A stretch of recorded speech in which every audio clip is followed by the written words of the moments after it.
ठीक है, तो अभी लास्ट टाइम मैंने आपको डिफरेंट शेप्स के बारे में बता दिया था। ठीक है, और डिफरेंट शेप्स के मैंने आपको सेंटर ऑफ मास के बारे में बता दिया। सेंटर ऑफ मास क्या है, रिजिड बॉडी क्या है और क्यों पढ़ा जाता है सेंटर ऑफ मास को, और इसके डिफरेंट पॉइंट्स जो थे वो हमने डिस्कस कर लिए थे। अगर यहाँ तक आपका कोई क्वेश्चन हो तो आप मुझसे पूछ सकते हैं।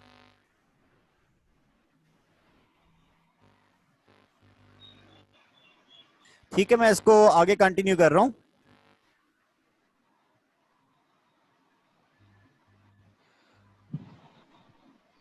अच्छा, अगर इस तरह से हो के जैसे अभी तक मैंने जो बात की है वो सेंटर ऑफ मास, पहले तो बिल्कुल सिंपल मैंने बताया कि अगर मैनी पार्टिकल सिस्टम है उसके बारे में, फिर उससे भी सिंपल केस के टू पार्टिकल सिस्टम, फिर कंटिन्यूस मास डिस्ट्रीब्यूशन, और फिर मैंने ये बता दिया कि यूनिफॉर्म शेप्स हैं फिर तो आसान है।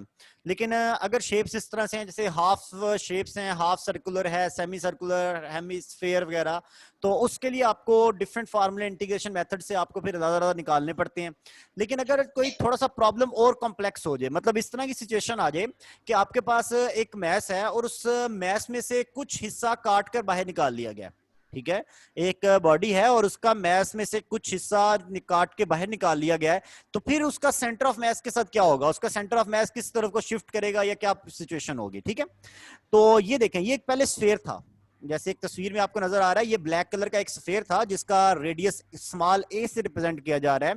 तो जब ये पूरा सॉलिड स्फेयर जो है ये बिल्कुल जब कंप्लीट होगा तो डेफिनेटली तब इसका सेंटर ऑफ मास तो बिल्कुल सेंटर में था, यानी कि बिल्कुल ओरिजिन के ऊपर था। लेकिन जब ये हुआ कि आपने इस वाले स्फेयर का, ठीक है, आपने इस वाले स्फेयर का कुछ हिस्सा दरमियान में से काट लिया, जैसे कि छोटा सर्कल आपने एक यहां पर छोटा स्फेयर यहां से कट ऑफ कर लिया है, तो इस केस में फिर क्या होगा सेंटर ऑफ मास के साथ। ठीक है, तो इस केस में फिर सेंटर ऑफ मास की दोबारा से जो नई लोकेशन बन जाएगी, मतलब पहले तो लोकेशन बिल्कुल सेंटर में थी ही, अगर दोबारा से जो नई लोकेशन बनेगी उसको फाइंड करने का तरीका क्या है, उसको फाइंड करने का तरीका यह है कि अब जो एरिया पहले था स्फेयर का वो, और उसके साथ आप R1 मतलब पहले वाला पोजीशन वेक्टर, ठीक है, या पहले वाला कोऑर्डिनेट जो है सेंटर ऑफ मास का वो, -A2 वो एरिया है जो इसमें से कट ऑफ कर लिया गया। ठीक है, जो A2 है और वो एरिया है जो कट ऑफ कर लिया गया, और R2 वो पोजीशन वेक्टर उसका सेंटर ऑफ मास है जो यहां से कट ऑफ किया जा चुका है। यानी कि जो 1 वाले हैं ना, ये वो चीजें हैं जो पहले इनिशियल पूरी शेप के थे, और 2 वाली वो चीजें हैं जो कट ऑफ करने के बाद जो हिस्सा काट लिया गया उसके लिए वो कोऑर्डिनेट्स हैं। तो इस केस में भी यहां पर मैं आपको सिंपल सी इसकी कैलकुलेशन आपको दिखाता हूं। तो पहले इसका कंप्लीट स्फीयर का जो एरिया था, सॉरी कंप्लीट सर्कल है ये, माजरत, इस कंप्लीट सर्कल का जो पहले जो एरिया था वो था पाई ए स्क्वायर।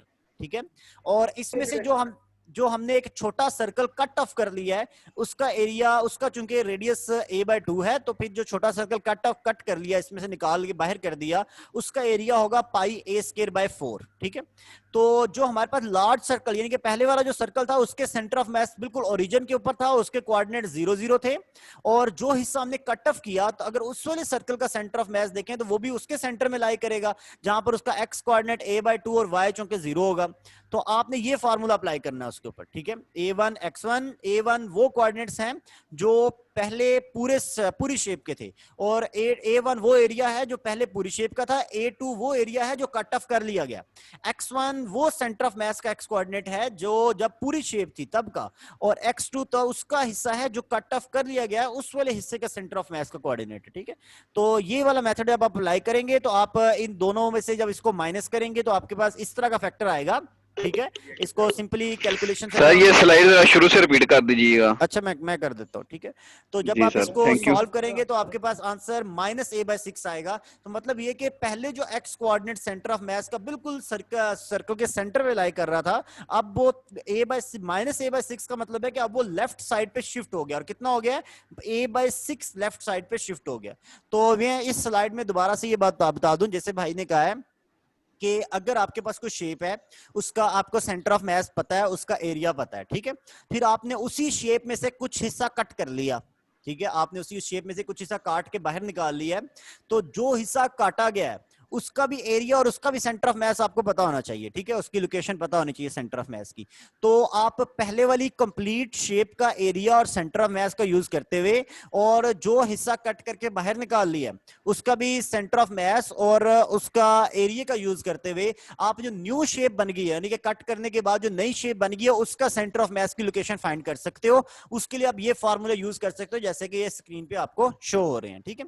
एग्जांपल के तौर पे मैंने एक सर्कल आपको दिखाया, उस सर्कल का पहले आपको पता है कि पूरा सर्कल का रेडियस स्मॉल ए है और इसका सेंटर ऑफ मैस जो है वो बिल्कुल ज्योमेट्रिकल सेंटर पे लाई कर रहा है, यानी कि 0 0 वाले पॉइंट के ऊपर। फिर आपने इसमें से एक छोटा हिस्सा कट कर लिया, ठीक है।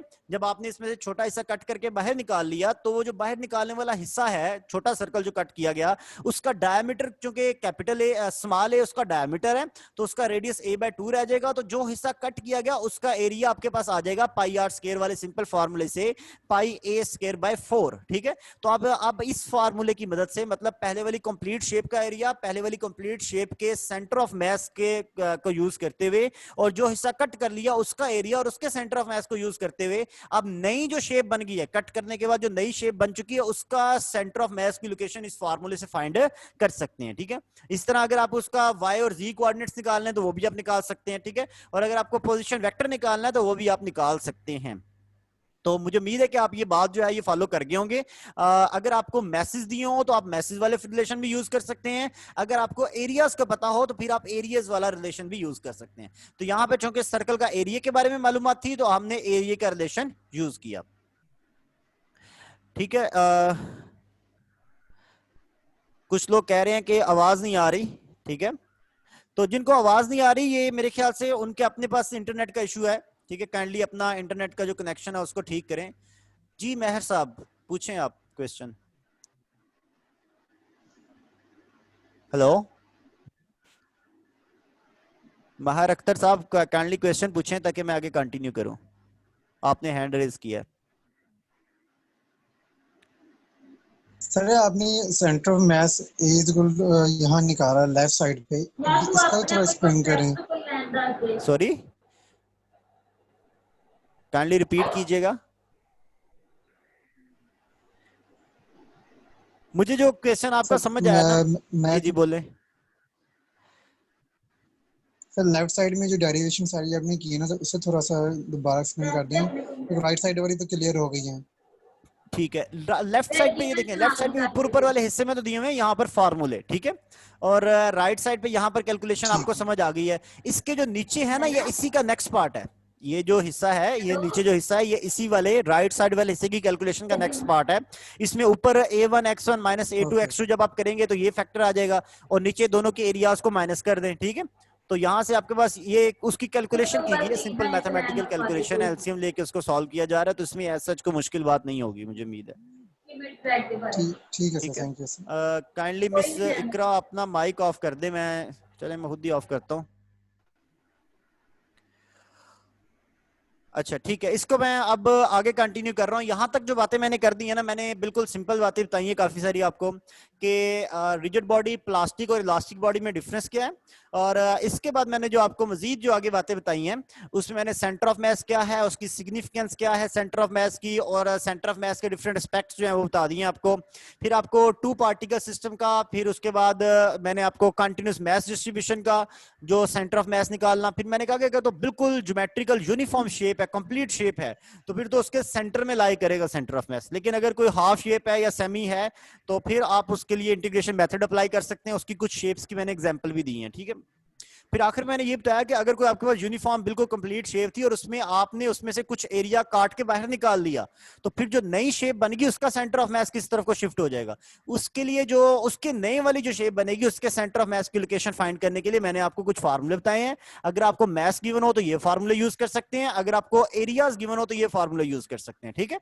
तो मैस के लिए जो आपने फार्मूले यूज करने हैं, जो लोकेशन फाइंड करने के लिए यूज करने हैं, सिंपल है कि आपने पूरी शेप के एरिया को पूरी शेप के पोजीशन वेक्टर से मल्टीप्लाई करें, माइनस जो शेप कट की गई है उसके एरिया को उस वाले के पोजीशन वेक्टर के से मल्टीप्लाई करें सेंटर ऑफ मैस के, और उसके बाद दोनों के एरियाज को नीचे डिवाइड में माइनस कर दें, ठीक है।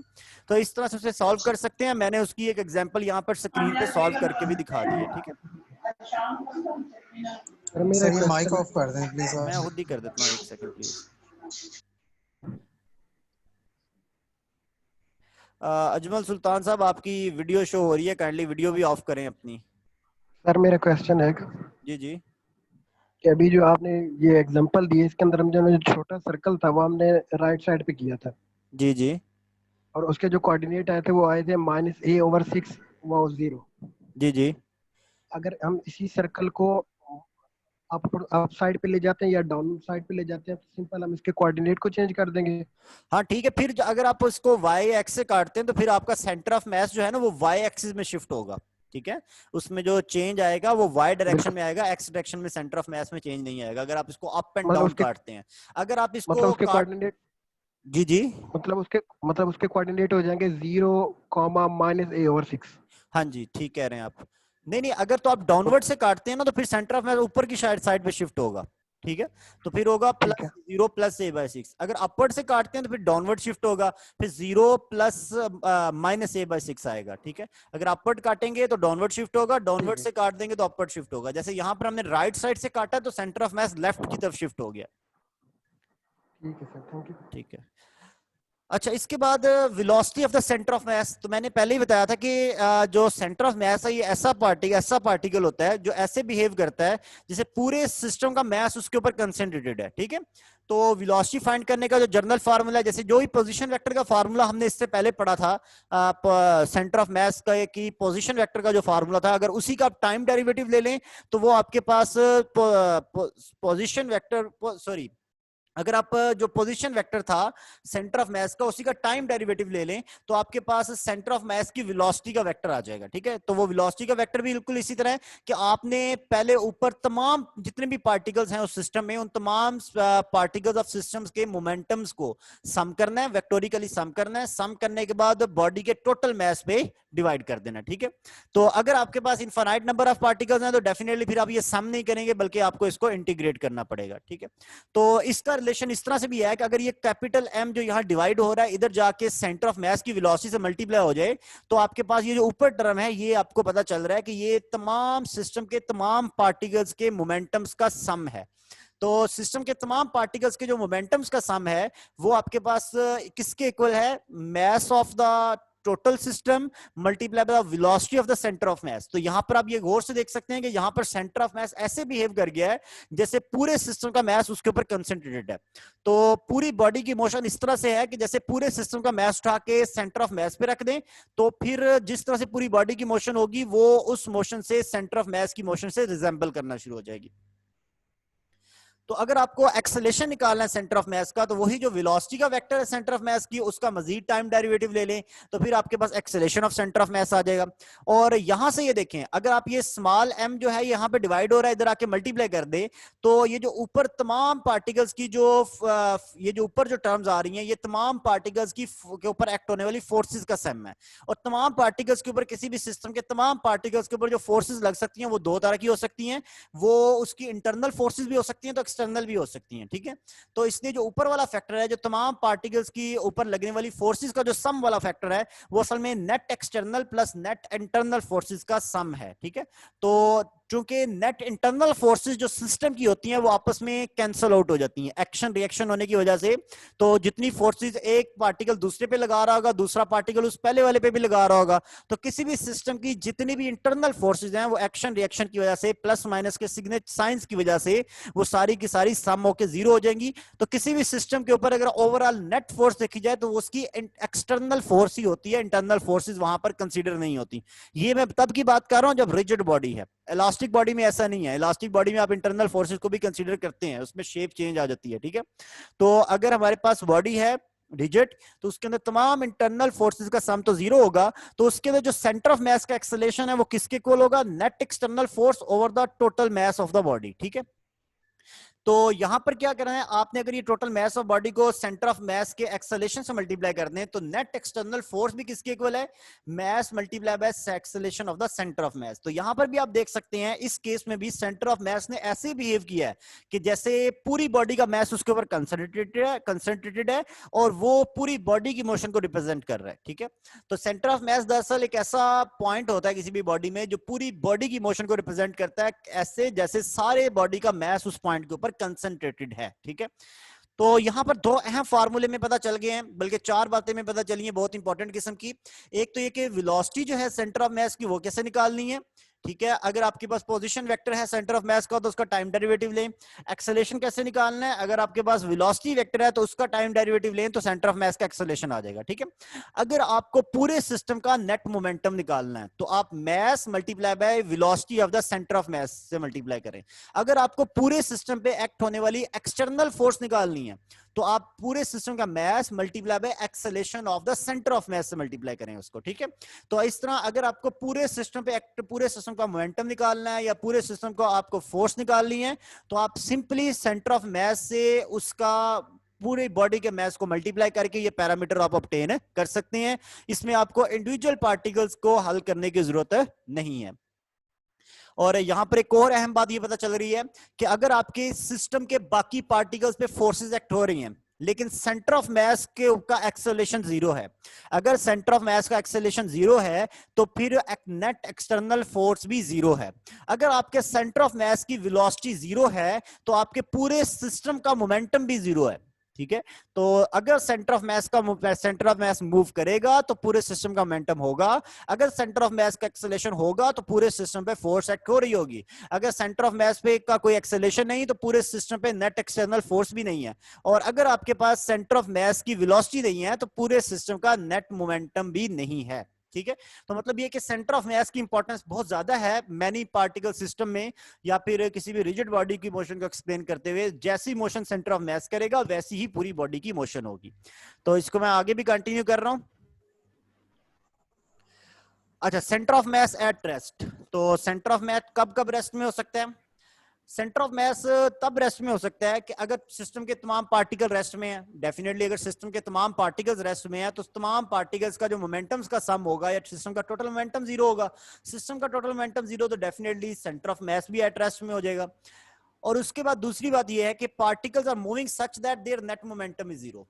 अगर बेशक सिस्टम के अंदर पार्टिकल्स मूव कर रहे हैं लेकिन उस सिस्टम का नेट मोमेंटम जीरो है, सिस्टम का नेट मोमेंटम जीरो है, तो फिर आपके पास सेंटर ऑफ मास का भी मोमेंटम जीरो होगा। जैसे मैं आपको एक एग्जांपल देता हूं, बोट है और किसी लेक में है या किसी रिवर में एक बोट है। बोट अपनी जगह पे रुकी हुई है, पानी के अंदर अपनी जगह पे बोट जो है वो रुकी हुई है। अब बोट के अंदर बैठे हुए आदमी हिलजुल रहे हैं, मतलब कोई आदमी चल के बोट वाली अगली साइड पे चला जाता है, कोई पिछले वाली साइड पे चला जाता है। तो जितने भी आदमी बोट के अंदर है उनका अपना इंडिविजुअल मोमेंटम चेंज हो रहा है, लेकिन उनका जो भी मोमेंटम होगा, इंडिविजुअल मोमेंटम होगा, वो टोटल उनका मोमेंटम जीरो होगा। इसलिए बोट रेस्ट में है और बोट का सेंटर ऑफ मास भी इसलिए रेस्ट में है, ठीक है। अच्छा, एक और एग्जांपल तीसरे नंबर पे दी गई है कि आपके पास कोई बॉम्ब है और वो एक्सप्लोड कर गया। बॉम्ब पहले रेस्ट में था। अगर बॉम्ब पहले रेस्ट में है तो बॉम्ब का इनिशियल मोमेंटम जीरो, तो डेफिनेटली आफ्टर एक्सप्लोजन भी बॉम्ब का फाइनल मोमेंटम भी जीरो होना चाहिए, क्योंकि बॉम्ब जो होता है ना वो एक आइसोलेटेड सिस्टम होता है, उसमें कोई भी बैरूनी फोर्स एक्ट नहीं कर रही होती, एक्सटर्नल फोर्स नहीं है, उसमें सिर्फ जो फोर्सेस हैं वो सारी की सारी इंटरनल होती हैं बॉम्ब के अंदर, ठीक है। तो उसका टोटल मोमेंटम कांस्टेंट रहता है क्योंकि आइसोलेटेड सिस्टम है वो, और इसलिए अगर उसके ऊपर उस बॉम्ब के इनिशियल मोमेंटम जीरो है, मतलब बॉम्ब का सेंटर ऑफ मास का इनिशियल मोमेंटम जीरो है, तो आफ्टर एक्सप्लोजन बॉम्ब के जो डिफरेंट बॉम्ब का तब भी फाइनल मोमेंटम भी जीरो होना चाहिए, और फाइनल मोमेंटम जीरो तब भी होगा जब उसका centre of mass at rest में रहेगा। तो एक बॉम्ब जब रेस्ट में पड़ा हुआ बॉम्ब जब एक्सप्लोड करता है तो आफ्टर एक्सप्लोजन भी उसका सेंटर ऑफ मास मूव नहीं करता।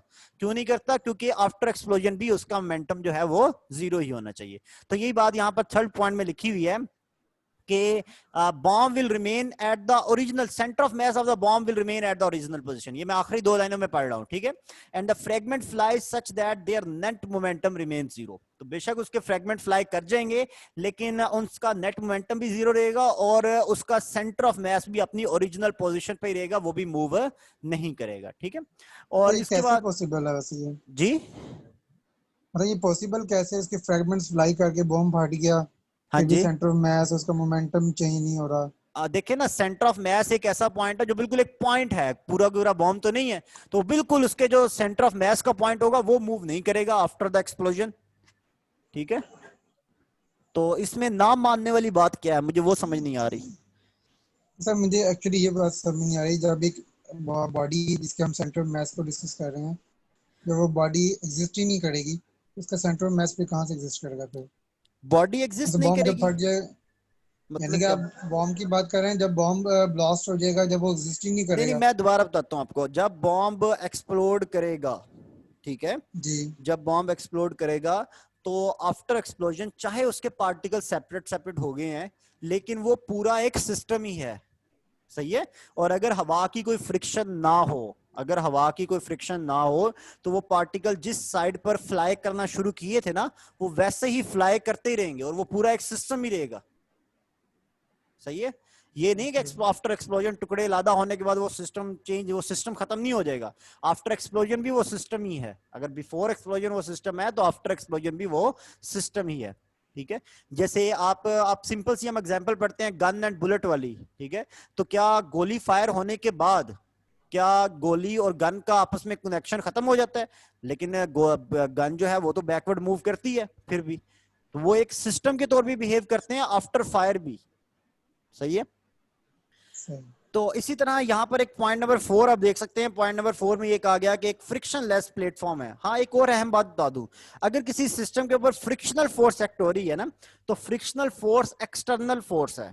फ्रिक्शनल फोर्स जो है वो एक्सटर्नल फोर्स है, या कोई वेलोसिटी डिपेंडेंट फोर्स है, या कुछ भी और, ग्रेविटी की फोर्स भी चाहे बाहर से एक्ट हो रही है, अगर एक्सटर्नल फोर्स एक्ट हो रही है तो फिर law of conservation of momentum valid नहीं रहता। ठीक है।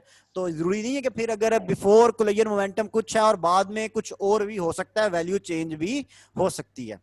अच्छा, पॉइंट यही नंबर बात 4। तो सर मैं भी कर रहा था। जी जी। मेरा भी पॉइंट सर यही था कि मोमेंटम तो चेंज होना चाहिए बाद में। नहीं, मैंने आपको पहले ही बताया कि अगर आपके पास कोई फ्रिक्शनल फोर्स नहीं है, एयर नहीं है, कुछ भी नहीं है, तो फिर तो वो जो मैंने बात की वो ठीक वैलिड होगी। ठीक है। आप बात कर रहे हैं बिल्कुल रेल केस की।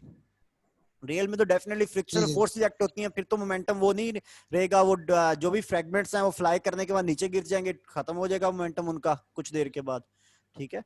तो वो सिचुएशन कुछ और है। हम जो पढ़ रहे हैं, हम आइडियल केस पढ़ रहे हैं, इसमें हम एयर की फ्रिक्शन को इग्नोर नहीं कर रहे हैं, हम आइसोलेटेड सिस्टम कंसीडर कर रहे हैं। Okay sir. अच्छा, इसी तरह पॉइंट नंबर 4 पे आपके पास अगर दो आदमी है एक दूसरे को पुश एंड पुल कर रहे हैं, ठीक है, तो उन डेफिनेटली उनकी फोर्सेस इंटरनल हैं। अगर आप फ्रिक्शन फोर्सेस को इग्नोर कर देते हैं तो उनकी फोर्सेस इंटरनल हैं, उनका नेट मोमेंटम जो होगा वो जीरो ही रहेगा। ठीक है। और इस केस में भी उनका centre of mass at rest भी रहेगा। ठीक है। और फिर बोट वाली एक एग्जांपल आ गई है, वो भी मैंने आपको बता दिया है। इसी तरह 8वें नंबर पे अगर आप देखें तो यहां पर एक फैन की एग्जांपल है। ठीक है। फैन में तमाम पार्टिकल्स मूव कर सकते हैं, लेकिन क्योंकि ये प्योर रोटेशनल मोशन है, तमाम पार्टिकल्स मूव कर रहे होंगे, लेकिन उसका सेंटर ऑफ मास मूव नहीं कर रहा होगा।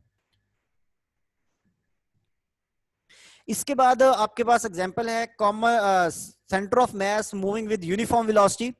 तो सेंटर ऑफ मास जो है वो यूनिफॉर्म वेलोसिटी से भी मूव कर सकता है। अगर सपोज आपका centre of mass uniform velocity से मूव कर रहा है और इंटरनल फोर्सेस एक्ट हो रही हैं, एक्सटर्नली कोई फोर्स एक्ट नहीं हुई, तो जो भी हो, तो आपके पास चाहे वो एक एक्सप्लोजन ही क्यों ना हो जाए, तो उसके बाद भी आपका सेंटर ऑफ मास की वेलोसिटी में चेंज नहीं आएगा। सपोज एक बॉम्ब है, वो यूनिफॉर्म वेलोसिटी से मूव कर रहा था, फिर एक पॉइंट पे वो एक्सप्लोड कर गया। एक्सप्लोड करने के बाद डिफरेंट पार्टिकल्स एक दूसरे से सेपरेट हो जाएंगे, लेकिन सेंटर ऑफ मास जो है, अगर एयर फ्रिक्शन को या एक्सटर्नल फोर्स ना हो तो सेंटर ऑफ मास तब भी यूनिफॉर्म वेलोसिटी से आगे की तरफ मूव करता रहेगा। ठीक है। अगर बॉम्ब रेस्ट में है, एक्सप्लोड कर गया, तो सेंटर ऑफ मास रेस्ट में रहेगा। अगर बॉम्ब यूनिफॉर्म वेलोसिटी से मूव कर रहा है तो सेंटर ऑफ मास भी एक्सप्लोजन के बाद भी यूनिफॉर्म वेलोसिटी से मूव करता रहेगा। मतलब ये कि सेंटर ऑफ मास की मोशन पे इंटरनल फोर्सेस की वजह से कोई इफेक्ट नहीं है। जो भी इफेक्ट होगा वो एक्सटर्नल फोर्सेस की वजह से होगा सेंटर ऑफ मास की मोशन पे। तो यही बात मैंने रिपीट दोबारा से कर दी है, इसको मैं दोबारा से आगे कंटिन्यू कर रहा हूं। हाँ, अगर आपके पास कोई एक्सटर्नल फोर्स एक्ट हो रही है, ठीक है, तो फिर आपका सेंटर ऑफ मास की भी जो मोशन है वो एक्सटर्नल फोर्स के अकॉर्डिंग होगी। उसका सेंटर ऑफ मास का एक्सेलेरेशन जो है वो नेट एक्सटर्नल फोर्स के अकॉर्डिंग होगा। ठीक है। अगर एक्सटर्नल फोर्स एक्ट हो रही है। ठीक है। तो जैसे एक सिंपल सी एग्जांपल है, एक एक्स है, एक्स समझते हैं आप, एक कुल्हाड़ी को कहते हैं, कुल्हाड़ा है, उसको आपने अपवर्ड ऐसे थ्रो कर दिया। ठीक है। तो आप एक्स की मोशन को ज्यादा अच्छी तरह देख सकते हैं, तस्वीर के अंदर आपको नजर आ रही है। ये मोशन बहुत ही कॉम्प्लिकेटेड है। एक तो ये रोटेटरी मोशन है, रोटेटरी के साथ साथ ये पैराबोलिक भी है। ठीक है। एक तो ये रोटेटरी मोशन भी है, साथ साथ आप देखें कि एक्स रोटेट भी कर रहा है, और दूसरा ये पैराबोलिक मोशन भी है। दोनों मोशंस का कॉम्बिनेशन है। ये जो मोशन है इस केस में, जो एक्स आपने अपवर्ड थ्रो किया तो वो रोटेट भी कर रहा है और साथ साथ पैराबोलिक मोशन भी कर रहा है। लेकिन अगर आप इसके सेंटर ऑफ मास पे गौर करें तो सेंटर ऑफ मास पे जो फोर्स एक्ट हो रही है वो सिर्फ सिर्फ ग्रेविटी की फोर्स है। तो ऐसा पार्टिकल या ऐसा पॉइंट जिसको हम जब थ्रो करें तो उसके बाद उसके ऊपर जस्ट ग्रेविटी की फोर्स एक्ट करती हो, तो वो आपको पता है कि वो पॉइंट प्रोजेक्टाइल मोशन करता है। तो इसलिए सेंटर ऑफ मास जो है वो सिर्फ प्रोजेक्टाइल मोशन ही करेगा, उसकी मोशन जो है वो रोटेटरी वाली या बाकी नहीं होगी। ठीक है, तो अगर आपने इस पूरे एक्स की मोशन को स्टडी करना है तो आप बजाय इसके कि कॉम्प्लिकेटेड किस्म की रोटेशनल प्लस पैराबोलिक मोशन को कंबाइन करके पढ़ें, आप इसकी सिर्फ सेंटर ऑफ मास की मोशन को स्टडी कर सकते हैं, जो कि कैसी मोशन है, जो सिर्फ एक प्रोजेक्टाइल मोशन है।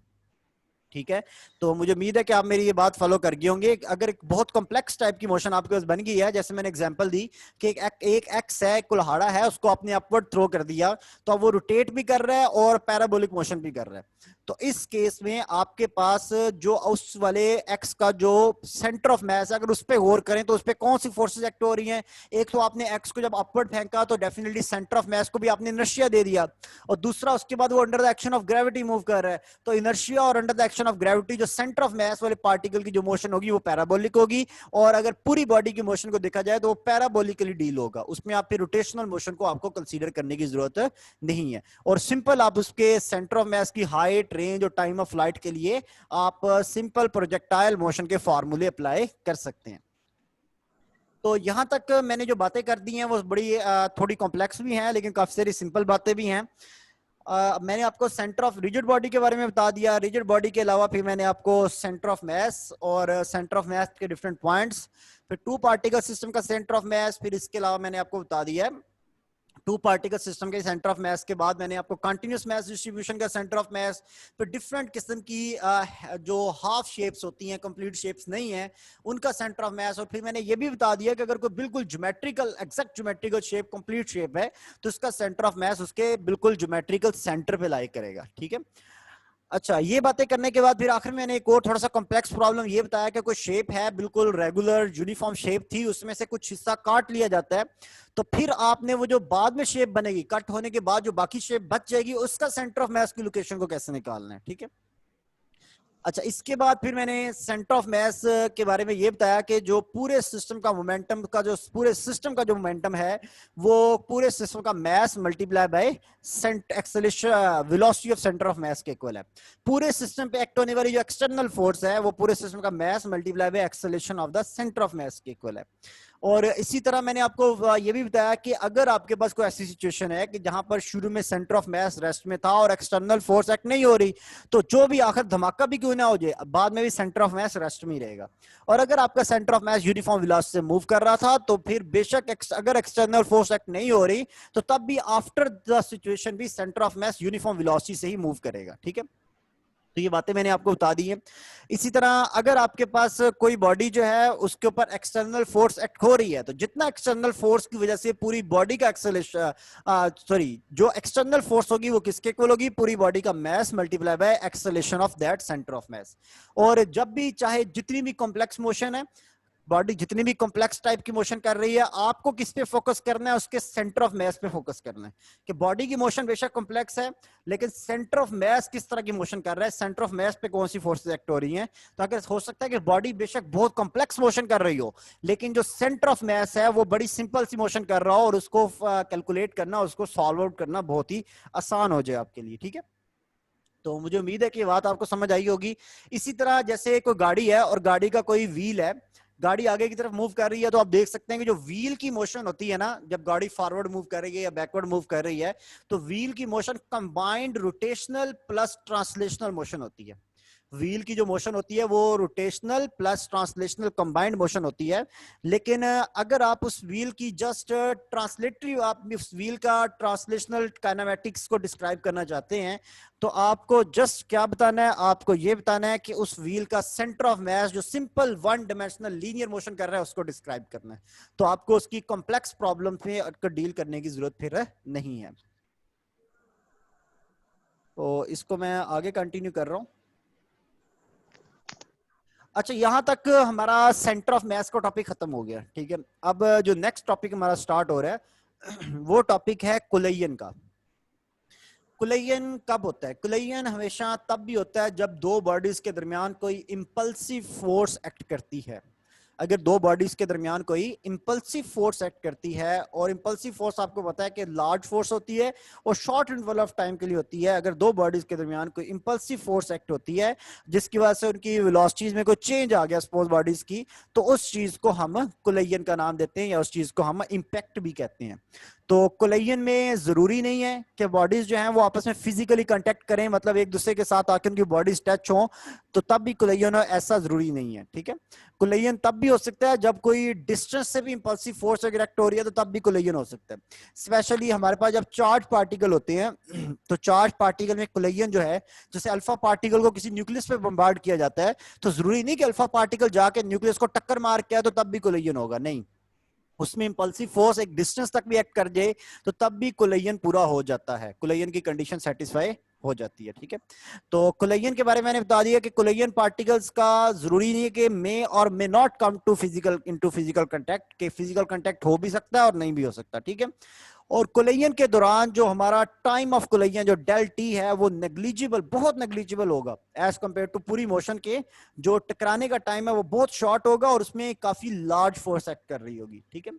In collision the effect of external non impulsive forces, collision में जो नॉन इंपल्सिव फोर्सेस हैं जो लगातार एक्ट हो रही हैं, जैसे ग्रेविटी की फोर्स है या फ्रिक्शन की फोर्स है, आपने कुलयन को सॉल्व करते हुए उन फोर्सेस को कंसीडर नहीं करना। कुलयन में से वही फोर्सेस कंसीडर होंगी जिन्होंने कुलयन करवाया है, मतलब जो इंपल्सिव फोर्सेस होंगी वही कुलयन के लिए कुलयन को डिस्क्राइब करने वाली होंगी, ठीक है। आपको कुलयन में जो आपकी बाकी जो नॉन इंपल्सिव फोर्सेस हैं उनको आपको इग्नोर करना पड़ेगा कुलयन को सॉल्व करते हुए, ठीक है। तो कुलयन के बारे में मैंने ये छोटी सी बात बता दी है। और कुलयन जो है इसमें law of conservation of momentum, ठीक है, ये हर हाल में फुलफिल होना चाहिए। जो हम कुलयन पढ़ाएंगे इसमें law of conservation of momentum हर हाल में फुलफिल होना चाहिए। और law of conservation of momentum कब फुलफिल होता है? आपको पता है कि जब आइसोलेटेड सिस्टम हो, और आइसोलेटेड सिस्टम कब होगा? जब एक्सटर्नली अप्लाइड फोर्सेस को आप इग्नोर करेंगे, मतलब जितनी भी नॉन इंपल्सिव फोर्सेस अप्लाई हो रही हैं, चाहे वो ग्रेविटी की है, फ्रिक्शन की है, उनको आपको इग्नोर करना पड़ेगा, ठीक है। अच्छा, इस पेज पे जो सिंपल सी बातें मैंने आपको बता दी हैं वो ये कि कुलयन कब होता है? जब इंपल्सिव फोर्स एक्ट होती है for a very short interval of time. Collision कब होता है? जब इंपल्सिव फोर्स एक्ट होती है तो तब कुलयन होता है, नंबर एक। दूसरी बात यह कि कुलयन में फिजिकल कांटेक्ट का होना जरूरी नहीं है। जरूरी क्या है कि शॉर्ट इंटरवल ऑफ टाइम के लिए वेरी लार्ज यानी कि कोई इंपल्सिव फोर्स एक्ट हो। तीसरी बात यह कि जो कुलयन का जो ड्यूरेशन है वो वेरी शॉर्ट रखना है आपने, ठीक है। और चौथी बात यह कि कुलयन में आपके पास जो कुलयन है उसमें टोटल मोमेंटम को आपने कंजर्व करना ही करना है, तब आप उसको डिस्क्राइब या हल कर सकते हैं। अगर टोटल मोमेंटम कंजर्व नहीं है तो आपके लिए कुलयन, चाहे वो इलास्टिक है या इन इलास्टिक है, वो कुलयन आपके लिए सॉल्वेबल नहीं रहेगा, ठीक है। तो ये कंजर्वेशन ऑफ मोमेंटम तब भी एप्लीकेबल होगा जब आपके पास आइसोलेटेड सिस्टम होगा, और आइसोलेटेड सिस्टम तब होगा जब आप एक्सटर्नली अप्लाइड फोर्सेस को इग्नोर कर देंगे। तो मैं इसको अब आगे कंटिन्यू कर रहा हूं। कुलयन के दौरान हम एक वर्ड यूज करेंगे जिसको हम कहेंगे line of impact. Line of impact क्या होता है? लाइन ऑफ इंपैक्ट ये है कि जब दो बॉडीज एक दूसरे के साथ कांटेक्ट में आ रही हैं, या दो बॉडीज जिस टाइम पर एक दूसरे के ऊपर फोर्स एक्सर्ट कर रही हैं, इंपल्सिव फोर्स जब एक्सर्ट हो रही है, ठीक है, तो उस वक्त जब इंपल्सिव फोर्स एक्सर्ट हो रही है कुलयन के वक्त, तो उस वक्त उन बॉडीज के नॉर्मल डायरेक्शंस को, उन बॉडीज के जो नॉर्मल्स हैं, उन नॉर्मल्स को ज्वाइन करने वाली जो लाइन होगी उस लाइन को हम लाइन ऑफ इंपैक्ट कहेंगे, ठीक है। तो line passing through the common normals to the surfaces, यानी कि दोनों बॉडीज जब आपस में एक दूसरे पे इंपल्सिव फोर्सेस लगा रही होंगी तो उस वक्त उनके नॉर्मल्स को ज्वाइन करने वाली जो लाइन होगी उसको लाइन ऑफ इंपैक्ट कहेंगे। जैसे इस केस में देखें कि दो स्फीयर्स बिल्कुल हॉरिजॉन्टली मूव करते हुए एक दूसरे से टकरा रहे हैं पहली वाली तस्वीर में, तो अगर आप इसमें दोनों बॉडीज की नॉर्मल लाइंस ड्रा करते हैं तो वो बिल्कुल दोनों के आउटवर्ड डायरेक्शन में आएंगी और दोनों पैरेलल होंगी, है ना। तो इसलिए इन दोनों के ऊपर बिल्कुल ये जो लाइन ड्रा हो रही है ये लाइन ऑफ इंपैक्ट है। अगर आप नीचे वाली तस्वीर में देखें तो यहाँ पर एक बॉडी इस लाइन के ऊपर मूव कर रही थी, बी वाली बॉडी की लाइन ऑफ मोशन ये है, और ए वाली बॉडी की जो लाइन ऑफ मोशन थी वो ये थी, यानी कि ए वाली बॉडी हॉरिजॉन्टल आ रही थी और बी वाली बॉडी जो थी वो ऐसे इंक्लाइंड आ रही थी। तो जब ये दोनों टकराए तो इन दोनों बॉडीज की सरफेस से जो नॉर्मल लाइंस को ज्वाइन करने वाली लाइन, ये जो डॉटेड लाइन है जिसके साथ यहाँ पर तस्वीर से शो किया गया, ये लाइन ऑफ इम्पैक्ट है। ठीक है, तो लाइन ऑफ इम्पैक्ट के बारे में पता चल जाना चाहिए कि जब दो बॉडीज एक दूसरे पे इंपल्सिव फोर्सेस लगा रही हैं, उस वक्त दोनों बॉडीज की जो नॉर्मल को ज्वाइन करने वाली जो लाइन होगी या दोनों नॉर्मल्स की जो कॉमन लाइन बनेगी, उस लाइन को हम लाइन ऑफ इम्पैक्ट कहते हैं। ठीक है, तो अभी तक मैंने कोलिजन के बारे में दो ही बातें की हैं कि कोलिजन कब होगा, कोलिजन में क्या फिजिकल कांटेक्ट जरूरी है कि नहीं है, कोलिजन में इंपल्सिव फोर्स कितने टाइम के लिए एक्ट होगी, और कोलिजन में सारी की सारी नॉन इंपल्सिव फोर्सेस या एक्सटर्नल फोर्सेस को इग्नोर करना लाजमी है। ठीक है, और इसके बाद मैंने ये बता दिया कि लाइन ऑफ इम्पैक्ट क्या है। तो मुझे उम्मीद है कि आपको यहां तक ये बातें समझ आ गई होंगी। इसको अब मैं मजीद आगे कंटिन्यू कर रहा हूं। कोलिजन्स की क्लासिफिकेशन, कोलिजन्स को हम क्लासिफाई करते हैं दो लिहाज से, एक लाइन ऑफ इम्पैक्ट के लिहाज से। तो अगर दोनों बॉडीज की जो velocities of colliding particles are along the same line before and after collision, अगर दोनों बॉडीज की वेलोसिटीज टकराने से पहले और टकराने के बाद दोनों की वेलोसिटीज एक ही लाइन के ऊपर सेम डायरेक्शन में रह जाएं, वेलोसिटीज मतलब अपनी डायरेक्शन को चेंज ना करें, तो फिर वो जो कोलिजन होगा वो हेड ऑन कोलिजन होगा, उसको वन डायमेंशनल कोलिजन भी कहते हैं। अगर बॉडीज की जो वेलोसिटीज हैं वो टकराते हुए अलोंग द डिफरेंट लाइंस हो जाएं, मतलब टकराने के बाद उनकी डायरेक्शन में चेंज आ जाए, तो वो जो कोलिजन होगा वो ऑब्लिक कोलिजन होगा। Oblique collision two dimensional collision होता है। ठीक है, तो एक तो ये डायमेंशंस के हिसाब से इसको डिवाइड कर सकते हैं। वन डायमेंशनल वो होगा जिसमें एक ही लाइन के लॉन्ग रहेगी बॉडी। ठीक है, जिस लाइन के लॉन्ग कोलिजन से पहले थे उसी लाइन के लॉन्ग कोलिजन के बाद है। जैसे कि हम एफएससी में जो पढ़ाते हैं, आप देख सकते हैं कि बॉडीज जो है वो कोलिजन से पहले और कोलिजन के बाद एक ही लाइन के ऊपर मूव कर रही हैं। वो जो कोलिजन है वो हेड ऑन कोलिजन है, और जहां पर लाइन से हट जाती हैं बॉडीज, वो जो है मतलब उसकी वेलोसिटी अपनी डायरेक्शन चेंज कर लेती है आफ्टर कोलिजन, तो वो जो बॉडीज, वो जो कोलिजन होता है वो टू डायमेंशनल कोलिजन होता है। ठीक है, तो ये दो तरह के कोलिजन है। ये अभी जो कोलिजन की क्लासिफिकेशन है ये है लाइन ऑफ इम्पैक्ट के लिहाज से। अगर हम इसको एनर्जी के लिहाज से देखें, जैसे कि लाइन ऑफ इम्पैक्ट के लिहाज से दोनों कोलिजन्स के नीचे तस्वीरें भी शो कर दी गई हैं। ये जो पहले वाला कोलिजन है ये हेड ऑन कोलिजन है, ये वन डायमेंशनल है, और नीचे वाला जो कोलिजन है ये टू डायमेंशनल है और ये ऑब्लिक कोलिजन है। अच्छा, इसके बाद अगर इसको हम एनर्जी के लिहाज से डिवाइड करें तो एनर्जी के लिहाज से कोलिजन की तीन टाइप्स हैं। एक इलास्टिक है, एक इनइलास्टिक है, और एक परफेक्टली इनइलास्टिक है। इलास्टिक कौन सा होता है? इलास्टिक वो होता है जिसमें किसी भी बॉडी की शेप, साइज बिल्कुल भी चेंज नहीं होगी। तो जो काइनेटिक एनर्जी टकराने से पहले थी वही काइनेटिक एनर्जी टकराने के बाद होगी। पहले मैं एक और बात दोबारा से बता दूं, कोलिजन चाहे इलास्टिक हो, इन इलास्टिक हो, परफेक्टली इन इलास्टिक हो, हेड ऑन हो, ऑब्लिक हो, कोई भी कोलिजन हो, उसमें मोमेंटम कंजर्व रहेगा, उसमें एक्सटर्नल फोर्स को आपको इग्नोर करना ही करना है। ठीक है, अब बात आ रही है एनर्जी की। अगर आपके पास कोलिजन के दौरान काइनेटिक एनर्जी में चेंज ना आए, यानी कि मोमेंटम तो कंजर्व है ही है, टोटल एनर्जी तो वैसे ही कंजर्व रहती है law of conservation of energy के अकॉर्डिंग, लेकिन अगर काइनेटिक एनर्जी भी कंजर्व रहे तो फिर इलास्टिक है। और अगर काइनेटिक एनर्जी कंजर्व ना रहे, ठीक है, मोमेंटम बेशक कंजर्व है, काइनेटिक एनर्जी कंजर्व ना रहे, मतलब थोड़ी सी एनर्जी आपकी हीट की शक्ल में या किसी और फॉर्म में डिसिपेट हो रही है, तो फिर आपका या साउंड की फॉर्म में डिसिपेट हो रही है, तो फिर इनइलास्टिक है। और परफेक्टली इनइलास्टिक तब होगा जब कोलिजन के बाद दोनों बॉडीज अपने साथ एक दूसरे से अटैच हो जाती हैं, मतलब दोनों बॉडीज एक दूसरे के साथ फिक्स हो जाती हैं, वो दोनों एक दूसरे में धंस जाती हैं। आफ्टर कोलिजन वो कंबाइन हो जाती हैं दोनों बॉडीज, तो उस वक्त जो कोलिजन होगा वो परफेक्टली इनइलास्टिक होगा। ठीक है, तो हमारे पास आमतौर पे जो कॉमनली जो कोलिजन होता है वो इलास्टिक या परफेक्टली इनइलास्टिक नहीं होता, आमतौर पे कोलिजन जो होता है वो इनइलास्टिक कैटेगरी में आ जाता है। ठीक है, तो यहाँ पे मीटिंग का टाइम एंड हो रहा है, मैं इसको दोबारा से लिंक सेंड करता हूँ, थोड़ी सी स्लाइड्स रह गई हैं उसको कंप्लीट करते हैं फिर, तो काइंडली जल्दी से ज्वाइन हो जाइएगा। Thank you, Allah Hafiz.